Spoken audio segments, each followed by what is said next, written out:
तुला राशि। आज मैं आपसे एक ऐसी बात करने जा रहा हूं जो आपके पूरे जीवन को 2026 में बदल कर रख देगी। ये कोई सामान्य भविष्यवाणी नहीं है। ये वो दिव्य संदेश है जो ब्रह्मांड की ऊर्जा, ग्रहों की चाल और देवी देवताओं की कृपा से आपके लिए आ रहा है। दोस्तों, इस नए साल में आपको वो सब कुछ मिलने वाला है जिसके लिए आप सालों से तरस रहे हैं। करोड़ों का धन चाहिए, शानदार बंगला चाहिए, लग्जरी गाड़ी चाहिए, मनचाहा प्रेम चाहिए, सच्चा जीवन साथी चाहिए, या फिर सिर्फ सुख शांति, इज्जत और संतुलित जीवन चाहिए। सब कुछ मिलेगा, क्योंकि इस साल आपके ऊपर देवताओं की ऐसी अपार कृपा बरसने वाली है कि कोई भी ताकत, कोई भी ग्रह, कोई भी दुश्मन आपको रोक नहीं पाएगा। तुला राशि के लोग स्वभाव से संतुलन प्रेमी, न्यायप्रिय और आकर्षक होते हैं, लेकिन पिछले कई सालों में आपने बहुत कुछ सहा है। कई बार ऐसा लगा कि जीवन का बैलेंस बिगड़ गया है। धन आता है लेकिन टिकता नहीं, रिश्ते बनते हैं लेकिन टूट जाते हैं, मेहनत करते हैं लेकिन तरक्की नहीं होती, स्वास्थ्य ठीक रहता है लेकिन अचानक परेशानी आ जाती है, नींद नहीं आती, चिंता बढ़ती है, मन उदास रहता है। कई बार मौत आपके घर के दरवाजे पर दस्तक दे चुकी थी, कई बार काल आपके सिर पर मंडरा रहा था, कई बार सड़क दुर्घटनाएं होने वाली थीं, कई बार दुश्मनों ने आपको मिट्टी में मिलाने की कोशिश की, कई बार प्रेत शक्तियों, तंत्र मंत्र और नजर ने आपके पूरे परिवार को निशाना बनाया, लेकिन हर बार आप बाल बाल बच गए। क्यों? क्योंकि एक ऐसी शक्ति ने आपको हर संकट से बाहर निकाला है जो आपकी आंखों से ओझल थी।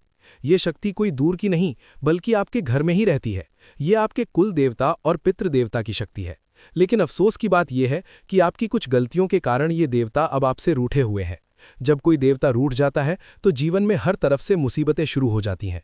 पैसा आता है लेकिन टिकता नहीं, मेहनत करते हैं लेकिन तरक्की नहीं होती, रिश्ते बनते हैं लेकिन टूट जाते हैं, स्वास्थ्य ठीक रहता है लेकिन अचानक बीमारी आ जाती है, नींद नहीं आती, चिंता बढ़ती है, मन उदास रहता है। ये सब संकेत हैं कि आपके कुल देवता या पितृ देवता आपसे नाराज है। आपने अनजाने में या जानबूझकर कुछ ऐसा किया जिससे उनकी पीड़ा हुई। हो सकता है घर में उनकी पूजा ठीक से ना हुई हो, उनकी उपेक्षा हुई हो, या आपके कर्मों से उन्हें कष्ट पहुंचा हो सकता है आपने किसी गरीब की मदद न की हो, किसी वृद्ध का सम्मान न किया हो, या घर में झगड़े कलह बढ़ा दिए हों। लेकिन अच्छी खबर यह है कि अब आप उन्हें मना सकते हैं। ये देवता आपसे 3 चीजें मांग रहे हैं। ये 3 चीजें बहुत छोटी हैं, लेकिन भाव बहुत बड़ा है। अगर आप साल की शुरुआत में ही इन्हें दे देंगे तो 2026 आपके लिए स्वर्ग बन जाएगा। माता लक्ष्मी आपके घर में स्थायी हो जाएंगी, कुबेर देव अपने धन भंडार खोल देंगे, शनि आपकी मेहनत का पूरा फल देंगे, राहु जो पहले कष्ट देता था अब वही आपके रास्ते की बाधाएं दूर करेगा, शुक्र आपकी आकर्षण शक्ति और सुख बढ़ाएगा। तो आइए जानते हैं इन देवताओं के नाम और उपाय। पहला देवता कुल देवता, आपके कुल की रक्षा करने वाले देवता। ये आपके वंश की शक्ति है। जब कुल देवता प्रसन्न होते हैं तो घर में बरकत होती है, संतान सुख मिलता है, धन टिकता है, दुश्मन दूर रहते हैं। जब रूठते हैं तो हर तरफ अड़चन आती है। उपाय: साल की पहली अमावस्या पर कुल देवता को प्रसन्न करें। सुबह स्नान कर साफ कपड़े पहने, पूजा स्थान पर घी का दीपक और तेल का दीपक जलाएं, जल का लोटा, चावल और गुड़ रखें। मन से प्रार्थना करें, हे मेरे कुल देवता, अगर मुझसे कोई भूल हुई हो तो क्षमा करें, मेरे जीवन का मार्ग खोलें, मेरे परिवार की रक्षा करें, मेरी संतुलित शक्ति जागृत करें। फिर 7 बार कुल देवताएं नमः जपें, जल अर्पित करें। इसके बाद साल भर कुल देवता की तस्वीर या स्थान पर रोज एक दीपक जलाएं। दूसरा देवता पितृ देवता, आपके पूर्वजों की आत्माएं। ये आपके सबसे बड़े रक्षक हैं। जब पितृ प्रसन्न होते हैं तो संतान सुख मिलता है, धन स्थिर रहता है, रिश्ते मजबूत होते हैं। जब नाराज होते हैं तो कर्ज बढ़ता है, विवाह अटकता है, संतान से दुख आता है। उपाय: पितरों को अमावस्या पर जल अर्पित करें, प्रार्थना करें, हे मेरे पितृ देवता, मेरे कर्मों से अगर आपको कष्ट हुआ हो तो क्षमा करें, मुझे आशीर्वाद दें, मेरा जीवन सफल हो, मेरी संतुलित शक्ति बढ़ाओ। 7 बार पितृ देवताभ्यः नमः जपें। साल भर पितरों के लिए दान पुण्य करते रहें, दोस्तों, गायों, मछलियों को रोटी आटा दें। तीसरा देवता हनुमान जी, कर्ज मुक्ति और शक्ति के लिए। हनुमान जी मंगल के अधिपति हैं, कर्ज मंगल से जुड़ा है। हनुमान जी कर्ज, दुश्मन, तंत्र मंत्र, शनि की 7.5 सब काट देते हैं।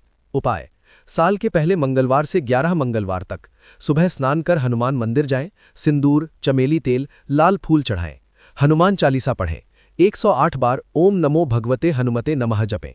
प्रार्थना करें, हे बजरंगबली, कर्ज काट दो, दुश्मनों से रक्षा करो, ईमानदारी से उतारने की शक्ति दो, मेरी संतुलित ऊर्जा जागृत करो।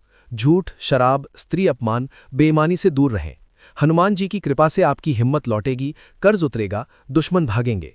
चौथा देवता माँ लक्ष्मी, धन दौलत के लिए। लक्ष्मी स्थिर होने से धन टिकता है। उपाय: साल के पहले शुक्रवार से शुरू करें। घर साफ रखें, गंगा जल छिड़कें, माँ लक्ष्मी के सामने घी का दीपक जलाएं, गुलाबी या लाल फूल चढ़ाएं। श्री महालक्ष्मी नमः 108 बार जपें। प्रार्थना करें, माँ धन की स्थिरता दो, मेहनत का फल दो, मेरे घर में लक्ष्मी स्थायी करो। उधार से ऐश, झूठा दिखावा, अंधेरा घर, स्त्री अपमान बंद करें। लक्ष्मी स्थिर होने से धन टिकेगा, अचानक अवसर मिलेंगे। पांचवां देवता माँ पार्वती, विवाह और प्रेम के लिए। पार्वती विवाह और प्रेम की देवी हैं। उपाय: साल के पहले सोमवार से 16 सोमवार तक हल्के रंग के कपड़े पहने, शिव पार्वती तस्वीर के सामने सफेद या गुलाबी फूल मिश्री भोग लगाएं। पार्वत्याई नमः 108 बार जपें। प्रार्थना करें, माँ ऐसा साथी दो जो सम्मान करे, जीवन परिपूर्ण करे, मेरे प्रेम में स्थिरता दो। दोस्तों, 2026 पुराने कर्मों का अंत और नई शुरुआत का साल है। कुल पितृ योग बन रहा है। ये उपाय कर लें तो धन, सुख, प्रेम, सुरक्षा सब मिलेगा। वीडियो पसंद आए तो लाइक करें, कमेंट में 3 बार जय बजरंगबली लिखें। जय श्री राम।